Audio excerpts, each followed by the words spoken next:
തൃശൂർ മഹാനായ ശക്തൻ തമ്പുരാന്റെ ആ തട്ടകത്തിൽ ശക്തന്റെ റൗണ്ടിന്റെ ചുറ്റുമുള്ള ദേശങ്ങളിൽ ആരാണ് ഈ പൂരപ്പെരുമ പോലെ കൊട്ടിക്കയറാൻ പോകുന്നത്? തൃശ്ശൂരിന്റെ ചിത്രം എന്താണ്? അങ്ങ് ഡൽഹിയിൽ നരേന്ദ്രമോദി വരെ നോക്കുന്നുണ്ട് തൃശ്ശൂരിൽ ആരാണ് ജയിക്കുക എന്ന്. തൃശ്ശൂരിൽ ഒരു പ്രാഞ്ചിയേട്ടൻ ഉണ്ടായിരുന്നു. ആ പ്രാഞ്ചിയേട്ടൻ പറയുന്നുണ്ട്, പൂരങ്ങളുടെ പൂരമായ പൂരപ്പെരുമ കരിവീരൻ ശിരസിലേറ്റിയ തിടമ്പ് പോലെ അണിഞ്ഞൊരുങ്ങി അങ്ങനെ നിൽക്കുന്ന തൃശ്ശൂർ പേരൂർ പട്ടണത്തിന്റെ പൊന്നോമന പുത്രൻ ആരാകും? നമുക്ക് നോക്കാം 2019 കണക്ക്. ആ കണക്കിൽ നിന്ന് എത്ര ദൂരം മുന്നോട്ട്, എത്ര കാലം പിന്നോട്ട്, ആരൊക്കെ കുതിക്കും, ആരൊക്കെ കിതയ്ക്കും, ആ കഥയാണ് നമ്മൾ നാളെ കാണാൻ പോകുന്നത്.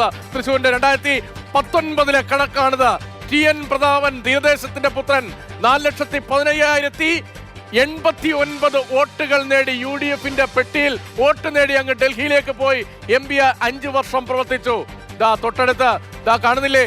ആ കാണുന്നുണ്ട് അവിടെ. അതാ തൃശ്ശൂരിൽ ആരൊക്കെയാണ് മത്സരിച്ചത്? 3,21,456 വോട്ട് മാത്രമാണ് അന്ന് ജയദേവനല്ലേ അന്ന് ശ്രീ ജയദേവൻ അന്ന് മത്സരിച്ചപ്പോൾ അദ്ദേഹത്തിന് നേടാൻ കഴിഞ്ഞ. സുരേഷ് ഗോപിക്ക് 2,93,822. എനിക്കിവിടെ നോക്കുമ്പോൾ അത്ര വ്യക്തമായി കാണുന്നില്ല, അതുകൊണ്ടാണ് ഞാൻ അടുത്ത് പോയി നോക്കിയത്. 2,93,822 വോട്ടുകൾ. ആ 2,93,000 വോട്ട് ലോക്സഭാ തെരഞ്ഞെടുപ്പിൽ തൃശ്ശൂരിൽ BJPക്ക് സമാഹരിക്കാൻ കഴിഞ്ഞു. അതും സുരേഷ് ഗോപിക്ക് സമാഹരിക്കാൻ കഴിഞ്ഞു എന്നത് അതൊരു ചെറിയ നിസ്സാരമായ കാര്യമേ അല്ല. അവിടെ CPI 2ാം സ്ഥാനത്തേക്ക് പിന്തള്ളി. UDF ജയിക്കുമ്പോഴും 3ാം സ്ഥാനത്തുള്ള BJP 2019 വോട്ട്, ആ വോട്ടിന്റെ കണക്ക്, ആ വോട്ടിന്റെ വർധനയുടെ ശതമാനം, ആ ശതമാനം അത്ര ചെറുതയല്ല, ചെറിയ കാര്യമല്ല തൃശ്ശൂരിൽ 2019 സംഭവിച്ചത് എന്നതിൽ ഒരു സംശയം വേണ്ട. ഒന്നോർക്കണം, മറന്നുപോയെങ്കിൽ ഞാൻ ഓർമ്മിപ്പിക്കാൻ. 2019 തൃശ്ശൂരിൽ സുരേഷ് ഗോപി ആയിരുന്നില്ല NDAയുടെ സ്ഥാനാർത്ഥി, അവിടെ തുഷാർ വെള്ളാപ്പള്ളിയായിരുന്നു NDAയുടെ സ്ഥാനാർത്ഥി. BJP അന്ന് അവിടെ മത്സരിക്കേണ്ടതില്ല തീരുമാനിച്ചു. BDJS സംസ്ഥാന അധ്യക്ഷൻ തുഷാർ വെള്ളാപ്പള്ളിയെ സ്ഥാനാർത്ഥിയാക്കുന്നു. അതിനിടയിൽ അപ്രതീക്ഷിതമായി രാഹുൽ ഗാന്ധി വയനാട്ടിലേക്ക് വരുന്നു. രാഹുൽ വയനാട്ടിലേക്ക് വന്നാൽ എന്നാൽ പിന്നെ ഞാൻ തന്നെ മത്സരിക്കാമെന്ന് തുഷാർ തീരുമാനിക്കുന്നു. അല്ലെങ്കിൽ അവിടെ BJP വേണ്ട, BJP മത്സരിച്ചാൽ വലിയ വോട്ടൊന്നും കിട്ടില്ല, രാഹുലിനെതിരെ വലിയ വോട്ട് കിട്ടിയില്ലെങ്കിൽ നാണക്കേടല്ലേ എന്നൊരു തോന്നലാകാം അവിടെ BJP മത്സരിക്കാതെയും ഇരുന്നു. തുഷാർ അന്ന് വയനാട്ടിലേക്ക് പോയി. അവസാന നിമിഷമാണ് സുരേഷ് ഗോപി നേതാക്കളുടെ സമ്മർദ്ദത്തിന് വഴങ്ങി തൃശ്ശൂരിൽ സ്ഥാനാർത്ഥിയായത്. എന്നിട്ടും കിട്ടി ഈ 3 ലക്ഷത്തിനടുത്ത് വോട്ട് എന്ന് പറയാനാണ് ഈ പഴയ കഥ ഞാൻ പറഞ്ഞത്. എങ്കിൽ ഇക്കുറി എന്താവും? വിജയിക്കുമോ അതോ ഇതിൽ നിന്ന് താഴേക്ക് പോകുമോ? ഇത്തവണ K മുരളീധരൻ, കേരളത്തിലെ കരുത്തനായ കോൺഗ്രസ് നേതാവ് K കരുണാകരന്റെ മകൻ, ലീഡറുടെ മകൻ തൃശ്ശൂരിലേക്ക് വരുന്നു.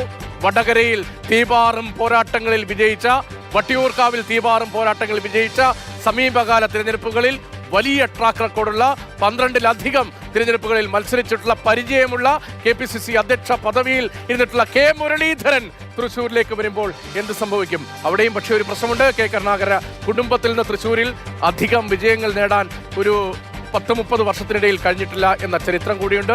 K കരുണാകരൻ ലോക്സഭാ തെരഞ്ഞെടുപ്പിൽ 96-ൽ പരാജയപ്പെടുന്നു. 98-ൽ K മുരളീധരൻ പരാജയപ്പെടുന്നു. പിന്നാലെ മുകുന്ദപുരം ലോക്സഭാ മണ്ഡലത്തിൽ 2004-ൽ K കരുണാകരന്റെ മകൾ K മുരളീധരന്റെ സഹോദരി പത്മജ വേണുഗോപാൽ പരാജയപ്പെടുന്നു.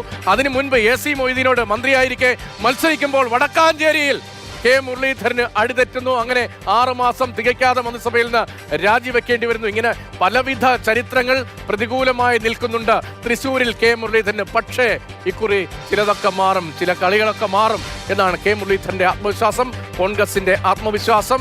അതേസമയം എന്താണ് സംഭവിക്കുക എന്ന് നമുക്ക് പ്രഡിക്ട് ചെയ്യാൻ കഴിയില്ല. ഓരോരുത്തർക്കും ആഗ്രഹങ്ങൾ പലതുണ്ടാകാം, പ്രവചനങ്ങൾ പലതുണ്ടാകാം. MS ലിഷോയ് ചെയ്യുന്നുണ്ട്. ലിഷോയ്, ഈ തിരഞ്ഞെടുപ്പിന്റെ ഇടയ്ക്ക് ഞാനൊന്ന് വിളിച്ചിരുന്നു തൃശ്ശൂരിൽ എന്താണ് സംഭവിക്കുന്നതെന്ന് വ്യക്തിപരമായി ചോദിക്കാൻ. അത് ഞാനിവിടെ പരസ്യമായി പറയുന്നില്ല എന്താണ് നമ്മൾ തമ്മിൽ സംസാരിച്ചത് എന്നും. ആവേശം കൊട്ടിക്കയറുമ്പോൾ പ്രാഞ്ചിയേട്ടൻ പറഞ്ഞതുപോലെ തൃശ്ശൂരിന്റെ പൂരങ്ങളുടെ നാടായ തൃശ്ശൂരിലെ ആ പൊന്നോമനെ ആരാകും?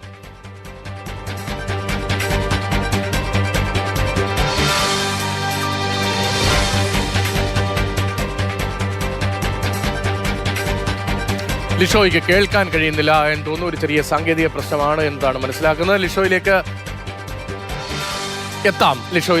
ത്രികോണ പോരാട്ടത്തിൽ ആര് വിജയിക്കുമെന്നാണ് വളരെ പ്രധാനപ്പെട്ട ചോദ്യം. നമ്മൾ ആവർത്തിച്ച് കേൾക്കുകയും വിമർശിക്കുകയും കളിയാക്കുകയും, അത് ഓരോരുത്തരുടെ ഇഷ്ടമനുസരിച്ചാണ് കേട്ടോ. ആസ്വദിക്കുന്നത് ഒരു വിഭാഗത്തിന്റെ ഇഷ്ടം, വിമർശിക്കുന്ന മറ്റൊരു വിഭാഗത്തിന്റെ ഇഷ്ടം, കളിയാക്കുന്ന മറ്റൊരു വിഭാഗത്തിന്റെ ഇഷ്ടം. പക്ഷേ ഞാനിങ് എടുക്കുക തൃശ്ശൂര് എന്ന ഡയലോഗ് അത് കേരളം ഏറെ ചർച്ച ചെയ്തതാണത്. കഴിഞ്ഞ ലോക്സഭാ തെരഞ്ഞെടുപ്പിൽ ചർച്ച ചെയ്തു. ആദ്യമായ ഒരു മാസ് എൻട്രിയായി ഈ ഡയലോഗുമായാണ് സുരേഷ് ഗോപി തൃശ്ശൂരിലേക്ക് എത്തിയത്.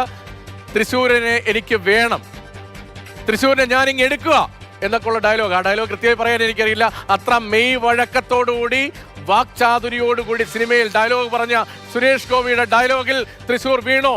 അല്ലെങ്കിൽ സുരേഷ് ഗോപിയുടെ ആത്മാർത്ഥതയിൽ തൃശൂർ വീണോ? അല്ലെങ്കിൽ കെ മുരളീധരന്റെ തലയെടുപ്പിൽ തൃശൂർ വീണോ? അതോ VS സുനിൽകുമാറിന്റെ തൃശൂരിന്റെ പുത്രൻ, തൃശൂരിൽ നിന്നുള്ള നേതാവ്, തൃശൂരിൽ നിന്നുള്ള വിദ്യാർത്ഥി നേതാവ് യുവജന സംഘടനാ രംഗത്തേക്ക്, അതിന്റെ സംസ്ഥാന അധ്യക്ഷ പദവിയിൽ നിന്ന് പിന്നീട് MLA പദവിയിൽ നിന്ന് മന്ത്രിയിലേക്ക് VS സുനിൽകുമാർ എന്ന ക്ലീൻ ഇമേജ് ഉണ്ടായിരുന്ന മുൻ കൃഷി മന്ത്രി, അദ്ദേഹത്തിന്റെ മുന്നിൽ, അദ്ദേഹത്തിന്റെ പ്രഭാവത്തിന് മുന്നിൽ തൃശൂർ വീണോ? ആർക്കൊപ്പമാണ് തൃശൂരിന്റെ ജനമനസ്സ് എന്നത് വലിയ വലിയ വലിയൊരു രാഷ്ട്രീയ ചോദ്യം. ലിഷോയ് കേൾക്കാമോ? കേൾക്കാം രതീഷ്. തൃശ്ശൂരിലെ നമ്മൾ ഈ തിരഞ്ഞെടുപ്പിന് മുൻപ് ഒന്ന് സംസാരിച്ചത് അന്ന് ലിഷോയ് പറഞ്ഞു എന്താണ് തൃശ്ശൂരിലെ ആ റൗണ്ടിലെ ചർച്ചയെന്ന്. റൗണ്ടിന് പുറത്തും ചില നിയമസഭാ മണ്ഡലങ്ങളുണ്ടല്ലോ. ഈ 7 നിയമസഭാ മണ്ഡലത്തിൽ റൗണ്ടിനുള്ളിലെ തൃശ്ശൂർക്കാർ മാത്രമല്ലല്ലോ, അതിന് പുറത്തുള്ള തൃശ്ശൂർക്കാരും ഉണ്ടല്ലോ. ഈ റൗണ്ടിലെ ചർച്ചയാണോ പുറത്ത് തീരദേശത്ത് ഗ്രാമമേഖലകളിൽ ഈ പൂരപ്പറമ്പിലെ ചർച്ചയ്ക്ക് അപ്പുറത്ത് എന്താണ്? ആര് ജയിക്കുമെന്നാണ് ലിഷോയ്ക്ക് തോന്നുന്നത്?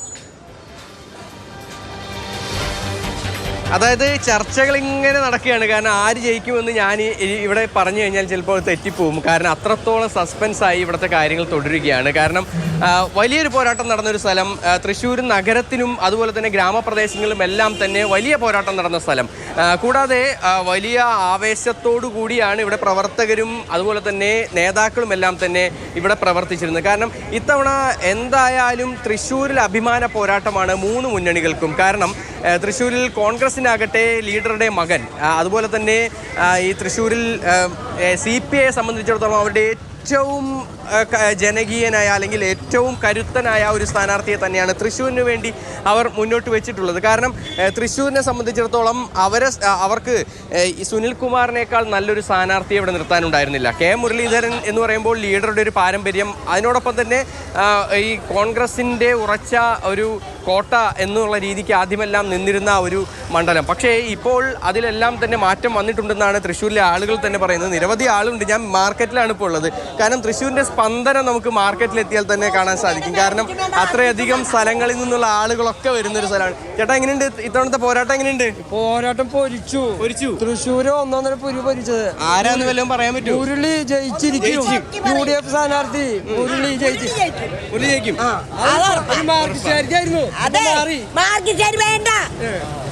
മുരളി ജയിക്കും. എങ്ങനെയാണ് ചേട്ടന്റെ അവസ്ഥ? എന്താണ്? ജയിക്കും. ആരയിക്കാന്നുള്ളതിലും തീപ്പാറുന്ന പോരാട്ടമാണ്.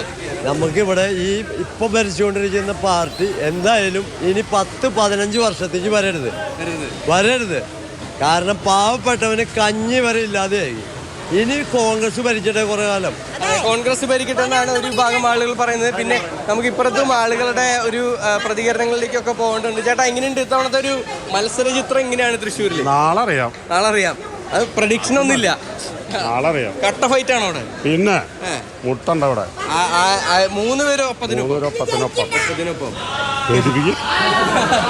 അതെ, 3 പേരും ഒപ്പത്തിനൊപ്പം എന്നാണ് പറയുന്നത്. കാരണം ഈ അതുപോലെ തന്നെ ഒരു വിഭാഗം ആളുകൾ കോൺഗ്രസിനും പറയുന്നുണ്ട്. കൂടാതെ നേരത്തെ നമ്മളോട് സംസാരിച്ചവർ CPI സുനിൽകുമാറിന് പറയുന്നുണ്ട്. അതിനോടൊപ്പം തന്നെ BJPയുടെ ഒരു അപ്രമാദിത്വവും പറയുന്നുണ്ട്. അങ്ങനെ നഗരമേഖലയിൽ BJPക്ക് കാര്യമായൊരു വോട്ട് ഇത്തവണ ശേഖരിക്കാൻ കഴിയുമെന്നുള്ളൊരു പൊതുവെയുള്ളൊരു വിലയിരുത്തലുണ്ട്. പക്ഷേ ഗ്രാമമേഖലയിൽ, തീരദേശ മേഖലയിൽ അതെല്ലാം തന്നെ നിലനിർത്താൻ കഴിയുമോ എന്നുള്ളതാണ് ഏറ്റവും പ്രധാനപ്പെട്ട ചോദ്യമായി ഉയരുന്നത്. കാരണം ഈ നഗരപ്രദേശങ്ങളിൽ, അതായത് കഴിഞ്ഞ നിയമസഭാ തെരഞ്ഞെടുപ്പിൽ തൃശ്ശൂർ നഗരത്തിൽ വലിയ തോതിലുള്ള പോരാട്ടമാണ് നടന്നത്. അതായത് പത്മജ വേണുഗോപാലും അതിനോടൊപ്പം തന്നെ CPIയുടെ P ബാലചന്ദ്രനും കൂടാതെ സുരേഷ് ഗോപിയും, ഈ 3 പേരും നടത്തിയ പോരാട്ടത്തിൽ ഇഞ്ചോടിഞ്ച് പോരാട്ടമായിരുന്നു. അവസാന നിമിഷമാണ് P ബാലചന്ദ്രൻ ജയിച്ചു കയറിയത്. അതുപോലെ തന്നെ ഈ നഗരപ്രദേശങ്ങളിൽ നിന്ന് മാറിക്കഴിഞ്ഞാൽ പക്ഷേ എല്ലാ മണ്ഡലങ്ങളിലും LDFന് വലിയ അപ്രമാദിത്വമുള്ള ഒരു സ്ഥലമാണ്.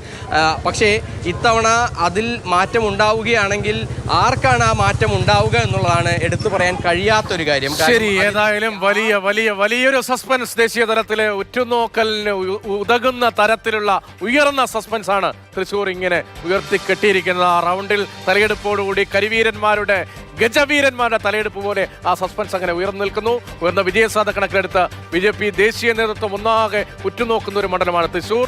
എന്നാൽ തൃശൂർ എടുക്കാൻ സുരേഷ് ഗോപിക്ക് അനുവദിക്കില്ല എന്ന് UDF LDF ക്യാമ്പുകൾ പറയുമ്പോൾ പൂരങ്ങളുടെ പൂരമായ പൂരപ്പെരുമ കരിവീരൻ ശിരസിലേറ്റിയ തിരമ്പ് പോലെ അണിഞ്ഞൊരുങ്ങി നിൽക്കുന്ന തൃശ്ശിവ പേരൂർ പട്ടണത്തിന്റെ പൊന്നോമന പുത്രൻ ആരാകും?